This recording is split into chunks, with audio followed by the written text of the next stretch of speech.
কি অবস্থা, কেমন আছেন আপনারা? আশা করি সবাই ভালো আছেন। লাস্ট দিন আমরা রাউটিং দেখছিলাম। আজকে দেখব হচ্ছে আমরা ডাইনামিক রাউটিং। তো আমি এখানে একটা ই-কমার্স সাইট দেখাই আপনাদেরকে। এটা একটা ফার্নিচারের ওয়েবসাইট, ই-কমার্স ওয়েবসাইট। এখানে দেখেন আমি যখন প্রোডাক্ট ডিটেলসে যাই, প্রোডাক্ট ডিটেলস স্ল্যাশ এখানে একটা নাম আসতেছে। ওকে, নাইস। এরপরে হচ্ছে আমি আরেকটাতে গেলাম, এই নামটা চেঞ্জ হচ্ছে। বাট দেখেন আমি আরেকটায় যাই, এই নামটা চেঞ্জ হয়ে যাচ্ছে। এখন আমার এই ই-কমার্সে আমরা যেটা দেখছি সেটা হচ্ছে এখানে আমরা নতুন নতুন ফোল্ডার তৈরি করব আর ওর ভিতরে এক একটা পেজ তৈরি করব। পেজ তৈরি করলে এখানে চলে আসবে। তো এখন আমার মনে করেন এই ই-কমার্সে প্রোডাক্ট আছে 10,000, তার মানে কি আমি 10,000 পেজ এখানে তৈরি করব? এটা পসিবল? অ্যাকচুয়ালি পসিবল না। তাহলে এই কাজটা কিভাবে করে চলুন আমরা দেখি। ভিডিওতে যাওয়ার আগে ছোট্ট একটি অনুরোধ, বেশ কিছুদিন ভিডিও না দেওয়ার কারণে আমাদের চ্যানেলের রিচ অনেক কমে গিয়েছে। আপনার একটি লাইক, একটি মন্তব্য ও শেয়ার আমাদের চ্যানেলকে আবারও এগিয়ে নিতে সাহায্য করবে ইনশাআল্লাহ। আল্লাহ আপনাদের কবুল করুন। ওকে, আমরা হচ্ছে একটা ডাইনামিক রাউট করব। তো এখানে সাপোজ আমি প্রোডাক্টই বলি, এখানে বললাম হচ্ছে প্রোডাক্ট। সো আমি প্রোডাক্টের ভিতরে এখানে একটা পেজ থাকার কথা, তো আমি পেজ নিলাম না। পেজ না নিয়ে আমি কি করব, এখানে একটা থার্ড ব্র্যাকেট দেব। থার্ড ব্র্যাকেট দিয়ে আমি বললাম হচ্ছে আইডি। ওকে, এই আইডির ভিতরে আমি এবার পেজ নিব। একটা জেএস ফাইল নেই, পেজ ডট জেএস।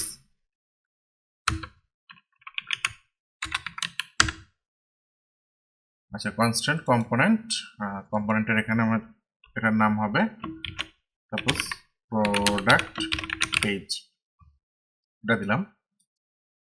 দেন আমি এখানে বলে দিলাম হচ্ছে দিস ইজ প্রোডাক্ট পেজ।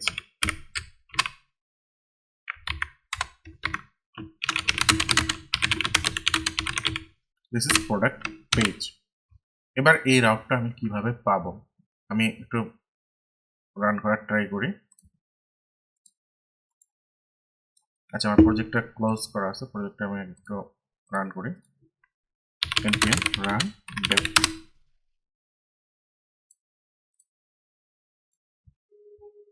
ওকে, চলে আসছে। আমি দেই হচ্ছে স্ল্যাশ প্রোডাক্ট। দেখেন ইউআরএলটা নাই, বলছে this page could not be found. কেন বলতেছে এটা? এটা বলার কারণ হচ্ছে এই প্রোডাক্টের আন্ডারে আমি কোনো পেজ রাখি না, পেজটা হচ্ছে আইডির ভিতরে। তো দ্যাটস ওয়াই এই পেজটা এখন ব্ল্যাঙ্ক আছে, 404 নট ফাউন্ড আছে। ওকে, তাহলে আমি এই যেটা করলাম আইডির ভিতরে পেজেস করলাম, এইটা আমি কিভাবে অ্যাক্সেস করব? এটা অ্যাক্সেস করতে হলে স্ল্যাশ দিয়ে আমি এখানে একটা আইডি সাপোজ 50 বলে দিলাম। এবার দেখেন চলে আসছে দিস ইজ প্রোডাক্ট পেজ। এখন এখানে আপনি 50 না লিখে আপনি আপনার নাম লিখেন, আমি নাইম লিখলাম, চলে আসছে। সো প্রোডাক্টের পরে আমি যা কিছুই লিখবো না কেন এখানে এটা চলে আসবে।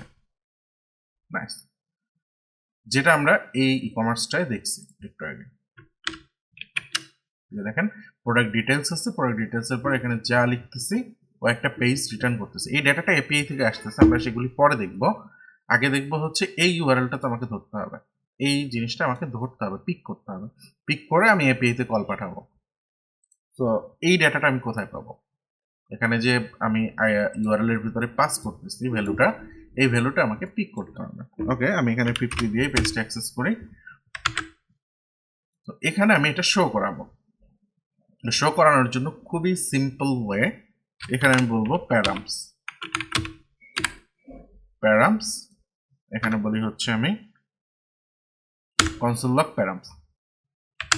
তো এবার আমি একটু কনসোল লগ করি, কনসোল লগ করে দেখার ট্রাই করি যেখানে কি আছে। রিলোড দিলাম, দেখেন এখানে আমাকে অনেক কিছু দিচ্ছে, প্রমিস দিচ্ছে, ক্যাশ দিচ্ছে।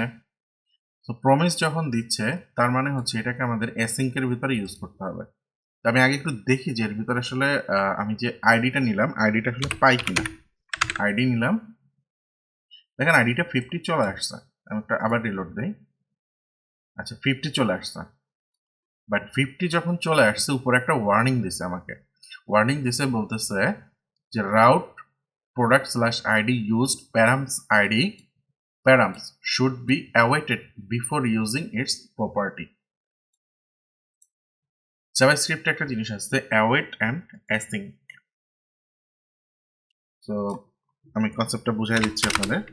আমি এখানে একটু ভ্যারিয়েবল নেই, const আমি বললাম হচ্ছে id equal to params.id। এই params.id টা কোথায় পেলাম? এই আইডিটা কোথায় পেয়েছি? এই আইডিটা হচ্ছে এই নামটা। এখানে যদি আমি স্লাগ লিখতাম তাহলে এখানে স্লাগ লিখতে হতো। আমি যদি এখানে লিখতাম হচ্ছে প্রোডাক্ট আইডি তাহলে এখানে আমাকে প্যারামস ডট প্রোডাক্ট আইডি লিখতে হতো। অর্থাৎ থার্ড ব্র্যাকেটের ভিতরে আপনি যেই লেখাটা লিখবেন বা যে টেক্সটটা দিবেন সেই টেক্সটটা দিয়েই আপনি ওই ডেটাটা পাবেন, আমরা যেরকম পাচ্ছিলাম। তো ওয়ার্নিংটা দিচ্ছে কেন? ওয়ার্নিংটা দিচ্ছে আমার এটা অ্যাসিঙ্ক ফাংশন করতে হবে, অ্যাসিঙ্ক অ্যান্ড এখানে বলতে হবে অ্যাওয়েট। এবার আর ওয়ার্নিংটা সে দিবে না। আমি একটা যদি লক করি এখানে কনসোল লগ আইডি করে দিলাম, আর এখানে আমি বলে দিলাম আইডি।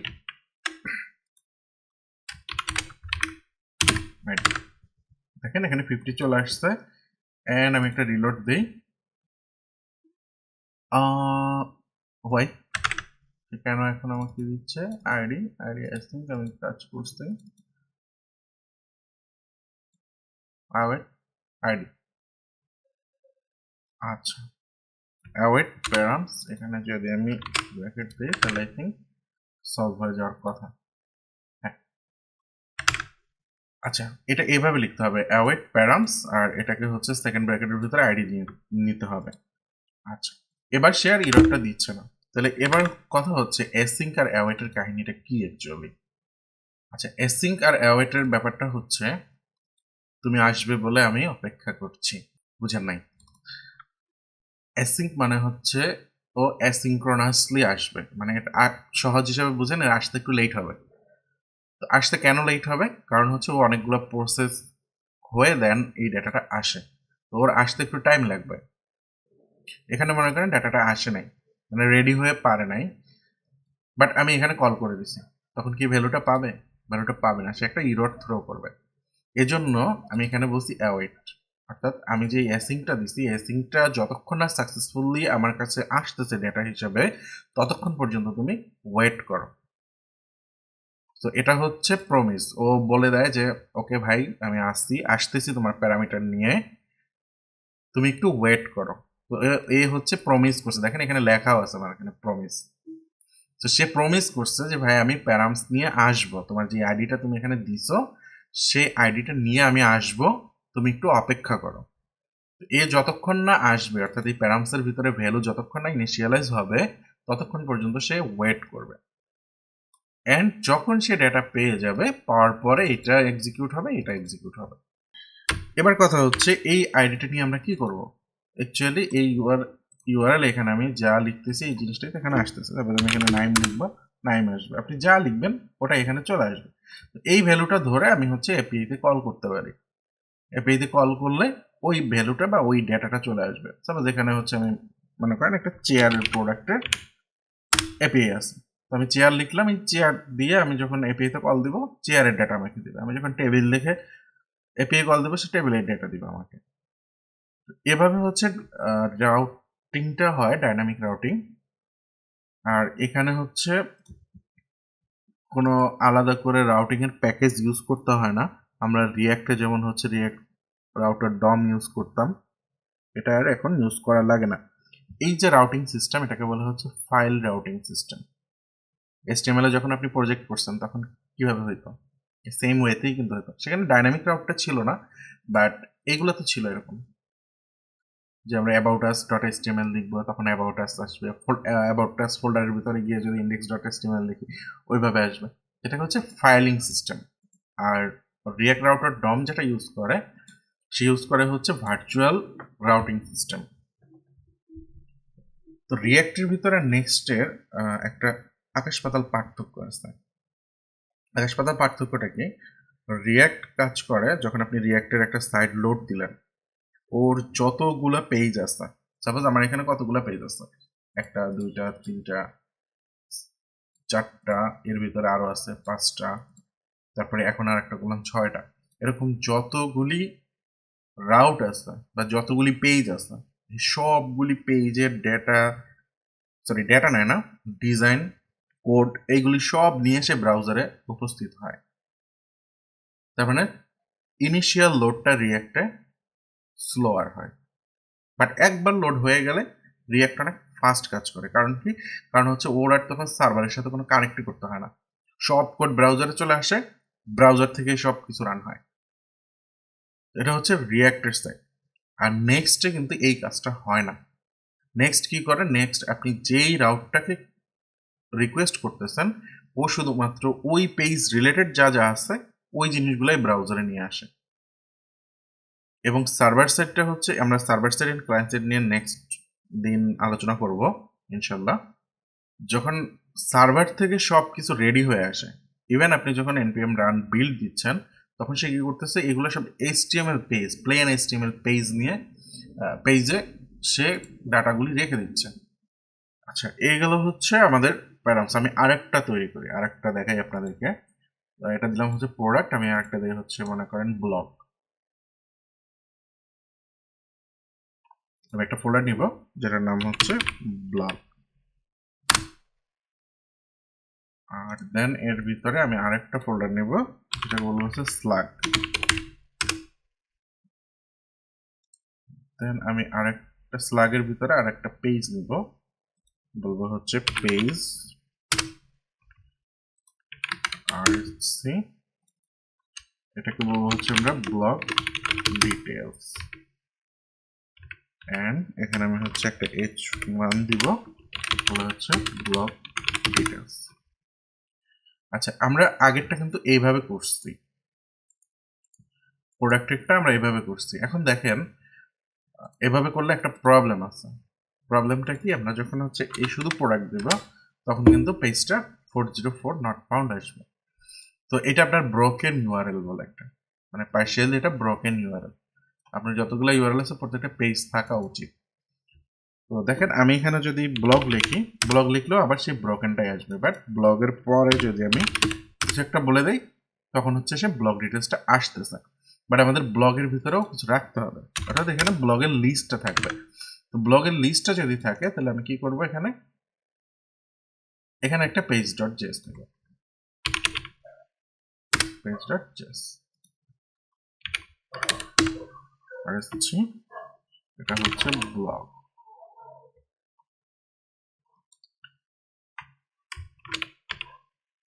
এবার হচ্ছে আমি একটা h1 নেই, এটা বলে হচ্ছে ব্লগ লিস্ট। এবার দেখেন ব্লগ লিস্ট এখানে আছে, এন্ড দেন আমি যখন ডিটেলস দিব ডিটেলসটা এখানে চলে আসলো, বা যা দিই না কেন এটা হচ্ছে ডিটেলস পেজটা আমাকে অ্যাড করবে। আচ্ছা, এবার আমি হচ্ছে আপনাদেরকে একটু রিয়েল এক্সাম্পল দিয়ে দেখাই। রিয়েল এক্সাম্পলটা কিভাবে হবে দেখেন। জেসন প্লেসহোল্ডার আছে, জেসন প্লেসহোল্ডার, এখানে হচ্ছে ফেক এপিআই ডাটা পাওয়া যায়। তো এখান থেকে আমি হচ্ছে একটা মডিউল নেই, দেখেন পোস্ট আছে, এটা আছে দেখেন পোস্ট। এখানে আমরা হচ্ছে পোস্টের ডেটাটা পাচ্ছি। ওকে, নাইস। দেন পাচ্ছি হচ্ছে আমরা এটা পোস্টের ডিটেলস, মানে একটা পোস্টের ডিটেলস। সো এই দুইটাই আমরা দেখবো মেইনলি। এইটাতে ক্লিক করলে তো এটা আসে, রাইট? সো এটা আমরা একটু দেখি কিভাবে করে, এবং এপিআই কলটাও আপনারা হচ্ছে দেখে নিতে পারবেন, বাট এপিআই কলটা এখন ইম্পর্টেন্ট, এটা নিয়ে ডিটেলস আমরা হচ্ছে নেক্সটে আলোচনা করব। তো আমি এপিআই কলের জন্য ইউজ করি সবসময় এক্সিওস। আমি বলবো npm i এক্সিওস। ওকে, এটা ব্লগই আছে। সো ফার্স্টে হচ্ছে আমাদের কি পোস্ট আসবে, ব্লগের পোস্টগুলো আমি এটাকে কপি করে নিয়ে যাব। তো এটা কল করে কিভাবে, এপিআই কল। ওকে, আমরা দেখি হচ্ছে এপিআই ডেটা কিভাবে ফেচ করব। আমরা এখন যেগুলো করতেছি এগুলো সব কিন্তু হচ্ছে server side. Server side client side নিয়ে আমরা নেক্সট ক্লাস ইনশাআল্লাহ আলোচনা করব। আমি একটা ফাংশন নেই, const fetch data equal to async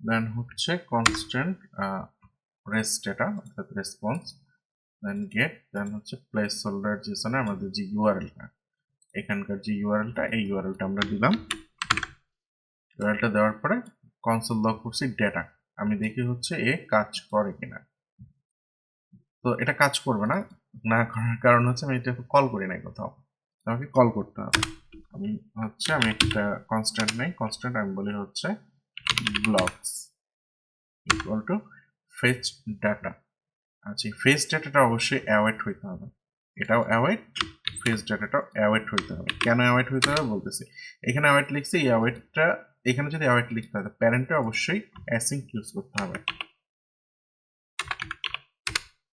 async and then আমি এখানে হচ্ছে কনসোল লগ করি ব্লকস এবার একটু দেখি আমরা কি হয় এখানে দেখেন আমরা হচ্ছে ব্লগ পেজে কাজ করছি বলছে আনডিফাইন্ড কেন আনডিফাইন্ড বলছে আচ্ছা এখানে কনস্ট আমরা নিচ্ছি কনস্ট নিয়ে আমরা কিছু রিটার্ন করিনি তো আমাকে রিটার্ন করতে হবে আমি বলি হচ্ছে রিটার্ন রেস আচ্ছা শুধু রেসটা দিয়ে দিলাম অথবা আমি এখান চাইলে ডিরেক্টলিও রেস দিতে পারতাম মানে এই রেসপন্স যেটা বাট এখানে একটু কাজ আছে আমরা একটু দেখি আগে হচ্ছে এখানে আসি reload unknown value could not send it from the server type converting circularization string object construct client request json object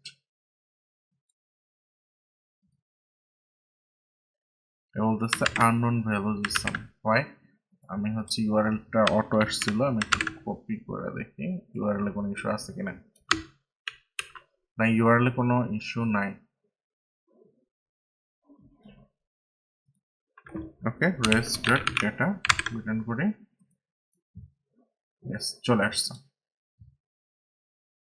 কারণ আমাদের এখানে অলমোস্ট 99 মানে 100 অলমোস্ট 99 না 100 জিরো থেকে যেহেতু শুরু হয়েছে ডেটাটা চলে আসছে তো এখানে এই রেসের ভিতরে ডেটাটা বলে দিতে হয় কারণ রেসপন্স একটা হচ্ছে একটা অবজেক্ট যে অবজেক্টের ভিতরে আপনার সার্ভার স্ট্যাটাস পোর্ট থেকে শুরু করে অনেক কিছুই থাকে তো ওখান থেকে আমাদেরকে ডেটাটা রিটার্ন করতে হয় রেস ডট ডেটা তো আমাদের ব্লগের ডেটা চলে আসছে কনসোলে চলে আসছে তো এবার হচ্ছে আমাকে কি করতে হবে এটাকে আমি এখন প্রিন্ট করব এখানে ওকে প্রিন্ট করতে হলে আমি হচ্ছে এখন খুব একটা ফাঁকিবাজি করব সেটা হচ্ছে বুটস্ট্র্যাপটা আমি ইনস্টল করে নেব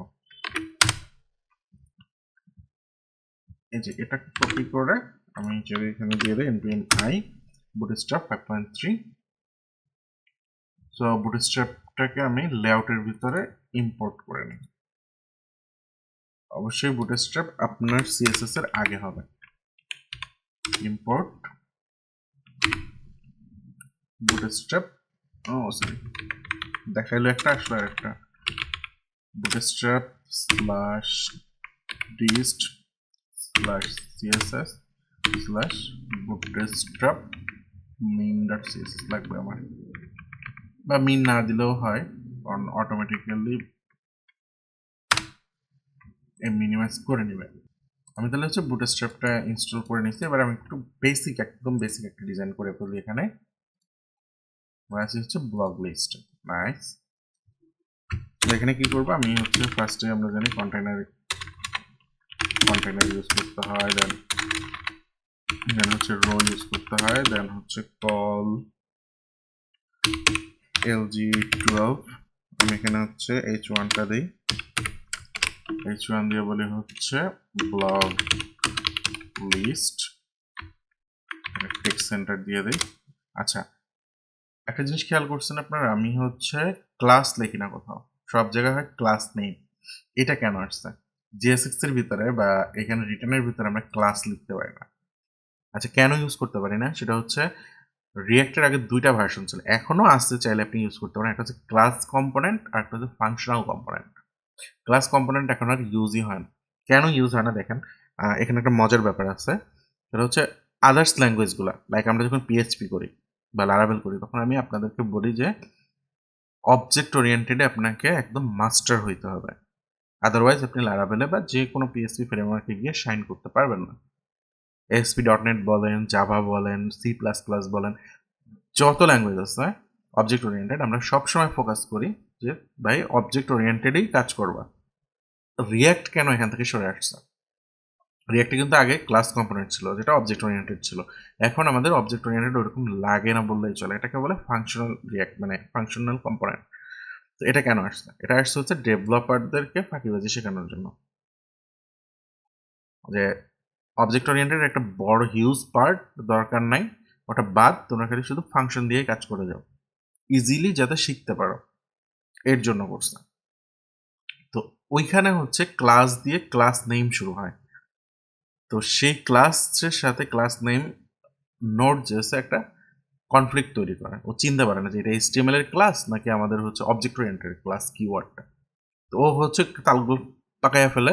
দ্যাটস ওয়াই রিয়াক্ট কি করে, রিয়াক্ট সবসময় বলে, বা নেক্সট যেটাই বলেন না কেন, সে বলে ক্লাসকে তুমি লিখবা, HTML এর ক্লাসকে তুমি লিখবা ক্লাস নেম, ক্লাস লেখা যাবে না।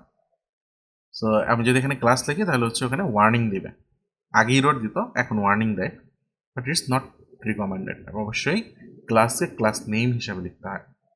সো এটাকে আমি হচ্ছে টেক্সট সেন্টার করে দেই, টেক্সট সেন্টার, আমি হচ্ছে কন্টেইনারের my5 করে দেই। ওকে, এবার হচ্ছে আমি একটা কার্ড ডিজাইন করে, দেখেন এটা নিব হচ্ছে কল LG3 নিয়ে নিলাম, 3 নিয়ে আমি কার্ড ডিজাইন করি, কার্ড ডট কার্ড হেডার। আচ্ছা, আমি একটু দেখে নিই এখানে ডেটার ভিতরে কি কি আছে। এখানে হচ্ছে ইউজার আইডি, টাইটেল, বডি, চারটা জিনিস আছে। তো আমি এখানে একটা H4 নিয়ে নিই। এখানে কিন্তু আমি অ্যাকচুয়ালি চাইলে H4 নিতে পারবো না। কেন পারবো না? কারণ আমি এখানে H1 লিখছি, পরের ট্যাগটা অবশ্যই H2 হইতে হবে। এখন বলতে পারেন যে আমি এখানে H2 না লিখে H5 লিখলেও কে আমাকে না করবে? আসলে কেউ না করবে না। HTML তো বোবা প্রাণী, ও তো কথা বলতে পারেন আপনার সাথে, JS আপনার সাথে কথা বলতে পারে, PHP আপনার সাথে কথা বলে যে ভাই এটা ভুল হয়েছে, ঠিক করো, নাহলে আমি রান করবো না। বাট HTML CSS এর তো ওই বুদ্ধি নাই, ও হচ্ছে আপনার সাথে কমিউনিকেট করতে পারে না। আপনি এখানে H2 না লিখে যদি নাইম2 লেখেন, ও আসলে কিছু বলতে পারবে না, ও বোবা, আপনার সাথে কমিউনিকেট করতে পারে না। তো দ্যাটস ওয়াই আমরা হচ্ছে HTML রে যেভাবে ইচ্ছা সেভাবে বলাৎকার করে যাচ্ছি, but that's not right way. এসইওর ক্ষেত্রে এগুলো ইম্প্যাক্ট পড়ে। এসইওর ক্ষেত্রে অবশ্যই H1 যখন আপনি লিখবেন, পরের হেডিং ট্যাগটা H2 হইতে হবে। আপনি চাইলে H3, 4, 5 লিখতে পারবেন না, লিখলে এসইওর ক্ষেত্রে প্রবলেম হবে। আবার হচ্ছে H1 লিখছি আমি H5, নো, এটা করতে পারবেন না, সিরিয়ালি লিখতে হবে। H2 লিখবেন, তারপরে হচ্ছে H3, 4, এভাবে সিরিয়ালি লিখতে হবে। আচ্ছা, যাই হোক, আমি হচ্ছে এটা H2 দিলাম, H2 দিয়ে এখানে হচ্ছে হেডিংটা আমাদের, তো কার্ড টাইটেল। আচ্ছা, দেন হচ্ছে আমি কার্ড বডি বলি, কার্ড বডি এর ভিতরে হচ্ছে আমি পি ট্যাগ নেই, পি ট্যাগের ভিতরে একটা হলো স্ট্রং দিয়ে কি বলবো, ইউজার আইডি, এই ডেটাটা আমি শো করাবো এখানে। স্ট্রং ইউজার আইডি দিয়ে ইউজার আইডিটা শো করবে, ইউজার আইডি। এখানে হচ্ছে ভ্যালুটা সাপোজ 5। আচ্ছা, তারপরটা হচ্ছে আইডি, আমি এইটাকে কপি করি, এখানে বলবো হচ্ছে শুধু আইডি ধরেন হচ্ছে 10। তারপরে আছে কি, তারপরে আছে টাইটেল, এই টাইটেলটাকে এখন আমি এখানে এই টাইটেল তো আমার লাগতেছে না, টাইটেল তো আমি উপরে দিয়ে দিচ্ছি, সো টাইটেল আমার লাগবে না। এরপর হচ্ছে বডি, সো আমি পি এর ভিতরে এখানে আর কোনো স্ট্যাক নেব না, এখানে জাস্ট বডি বলে দিলাম। ওকে, আই থিঙ্ক আমাদের কার্ডটা রেডি হয়ে গেছে। আমি একটু ডিজাইনটা দেখি, নাইস, সুন্দর একটা ডিজাইন হয়েছে আমাদের। আচ্ছা, এখানে একটা MB4 দিতে হবে, ক্লাস নেম MB4 না, সরি MB0। আচ্ছা, নাইস। এগুলি তো দিয়ে দিলে ভালো হয়, এমবি স্ট্রিং কট কেটে যাবে। Okay nice. আচ্ছা এবার হচ্ছে ব্লক লিস্টে সেন্টার কেন যায় না, টেক্সট ডেঞ্জার, আচ্ছা টেক্সট সেন্টার দিব হচ্ছে টেক্সট ডেঞ্জার হয়ে গেছে। আচ্ছা নাইস। এবার আমি এইখানে যে আমাদের 100 ডাটা আসছে সেই 100 ডেটা এখানে আমি প্রিন্ট করবো। তাহলে কি করতে হবে, আমাদেরকে ম্যাপ চালাইতে হবে। একটা জিনিস মাথায় রাখবেন, জেএসএক্স এইটা মেনলি জেএসএক্স, আমরা জেএস এর ভিতরে লিখতেছি বা টিএস এর ভিতরে লিখি, মানে টাইপস্ক্রিপ্ট লিখি, জেএস লিখি বা জেএসএক্স লিখি, এই কোডটা হচ্ছে জেএসএক্স মেনলি। জেএসএক্সটা কি হয়, এইচটিএমএল, সিএসএস এবং জাভাস্ক্রিপ্ট এই তিনটার কম্বিনেশনে হয় হচ্ছে জেএসএক্স।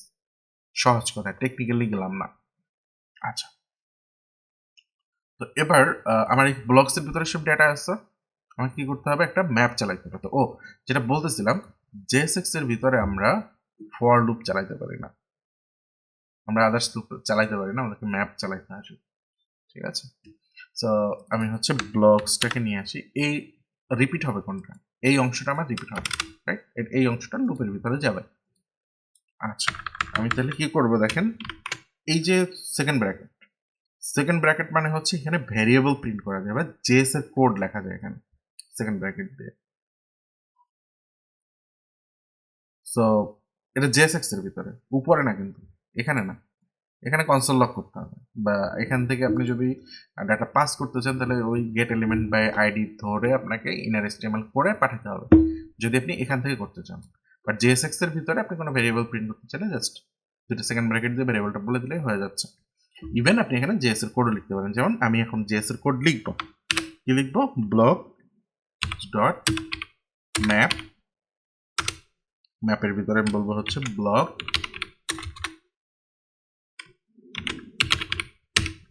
আর অবশ্যই ইন্ডেক্স নেবেন আপনারা। আচ্ছা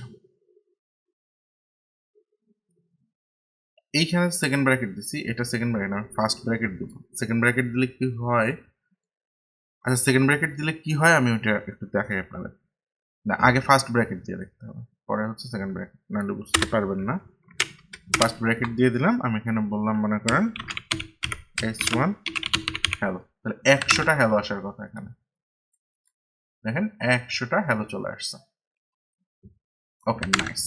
এবার হচ্ছে আমরা যদি থার্ড ব্র্যাকেট দেই, আপনারা নর্মালি জেএস এর ভিতরে জাভাস্ক্রিপ্টে এটাকে থার্ড ব্র্যাকেট দিয়ে করছে, sorry third bracket, second bracket দিয়ে করছে। এর ভিতরে হচ্ছে আমি হ্যালো লিখলাম। এবার মজার ব্যাপার দেখেন, কোনো কিছু প্রিন্ট হয় নাই, আমার কোড তো ঠিক আছে, কেন প্রিন্ট হয় নাই, কারণ হচ্ছে ম্যাপ ফাংশনের ভিতরে আপনি যদি এখানে ফার্স্ট ব্র্যাকেট দেন তাহলে জিনিসটা অটোমেটিক্যালি রিটার্ন করে, আর যদি আপনি সেকেন্ড ব্র্যাকেট দেন তাহলে হচ্ছে আপনাকে এটা অটোমেটিক্যালি রিটার্ন করবে না, আপনাকে ম্যানুয়ালি জিনিসটাকে রিটার্ন করতে হবে। আমি যখন হচ্ছে রিটার্ন বলে দিলাম তখন সে আবার চলে আসছে, এটা হচ্ছে ডিফারেন্স। তো আমি নর্মালি, আমি না আমরাই সবাই এখানে সেকেন্ড ব্র্যাকেট ইউজ করি না, বা শুধু শুধু একটা রিটার্ন কিওয়ার্ড লেখাটা দরকার নেই, ফার্স্ট ব্র্যাকেট যেহেতু আমাকে বলছে রিটার্ন করে দেয় অটোমেটিক্যালি, তো আমি রিটার্ন করে দিব। দেখেন কার্ড চলে আসছে, কার্ডগুলো সব একাকার হয়ে গেছে, এর জন্য আমি কি করবো, এখানে এমবি একটা 4 দিয়ে দেবো, তাহলে সুন্দর একটা গ্যাপও আমি পাবো। নাইস, দেখেন কার্ড চলে আসছে, বাট ভ্যালু আসে নাই। ভ্যালু কেন আসবে, ভ্যালু তো আসার কথা না, কারণ হচ্ছে আমরা এখানে সব স্ট্যাটিক রাখছি। আমরা এখন আর স্ট্যাটিক রাখবো না, এটাকে ডাইনামিক করে ফেলবো। কিভাবে করব, আমি হচ্ছে এই ডেটাটা একটু দেখি। এটা হচ্ছে দেখেন, ফার্স্ট এটা হচ্ছে ইউজার আইডি, ইউজার আইডি এটার জন্য এখানে হচ্ছে ইউজার আইডি, ইউজার আইডিটা আমি কিভাবে অ্যাক্সেস করব, ব্লক ডট ইউজার আইডি। পরেরটা হচ্ছে শুধু আইডি, তাহলে এখানে আমি বলবো ব্লক ডট আইডি। এই বডিটা কি হচ্ছে, বডিটা হচ্ছে ব্লক ডট টাইটেল, না ব্লক ডট বডি। আচ্ছা আর এই টাইটেলের এখানে হচ্ছে ব্লক ডট টাইটেল। নাইস, চলে আসছে দেখেন, টাইটেল গুলো বড় জন্য এক একটা এক্সারসাইজ হয়েছে। এটা কি করার আছে, এখানে যদি আমি H100 বলে দিই তাহলে সবগুলো সমান সাইজে চলে আসবে, সবগুলো সমান সাইজে চলে আসছে। অ্যান্ড ডেটাগুলো সব প্রিন্ট হয়ে আছে।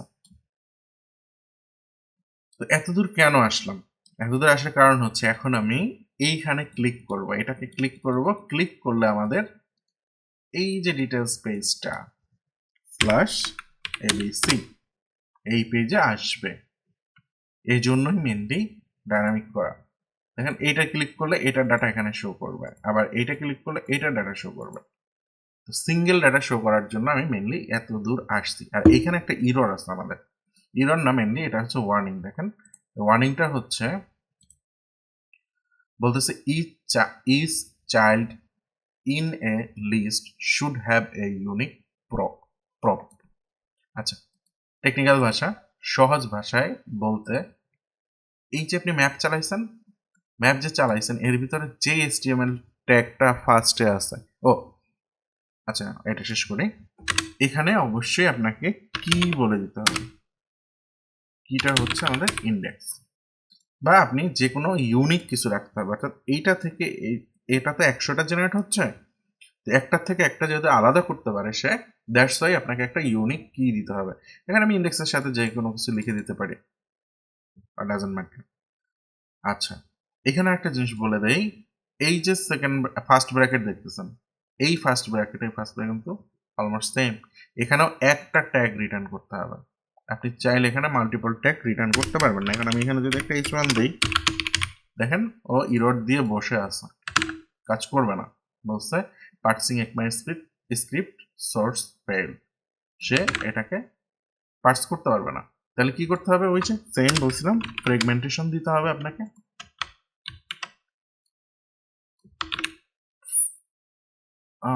কোথায় শুরু হয়েছে কোথায় শেষ হয়েছে, সরি এখানে দিচ্ছি, এটা এখানে শুরু, এখানে দিতে হবে। আচ্ছা, ফ্রেগমেন্টেশন দিলাম, ঠিক হয়ে গেছে। বাট ফ্রেগমেন্টেশন দেওয়ার কারণে দেখেন আমার ডিজাইন হাওয়া হয়ে গেছে। ডিজাইনটা কেন হাওয়া হইলো?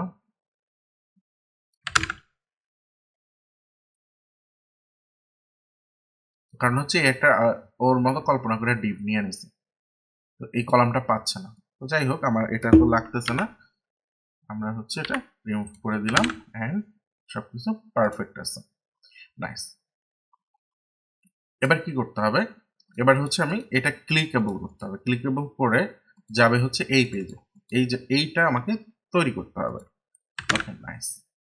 দেখেন কিভাবে তৈরি করি। আমরা হচ্ছে কার্ড যেটা আছে, এই কার্ডটাকে একটা লিংকের ভিতরে নেব। তো আমরা হচ্ছে নর্মালি এই স্টেপ এভাবে তো লিখি না লিংক করার জন্য, বাট নেক্সটে ইউজ হয় না। ইউজ হলে কি হবে? আপনার পেজ রিলোড নেবে।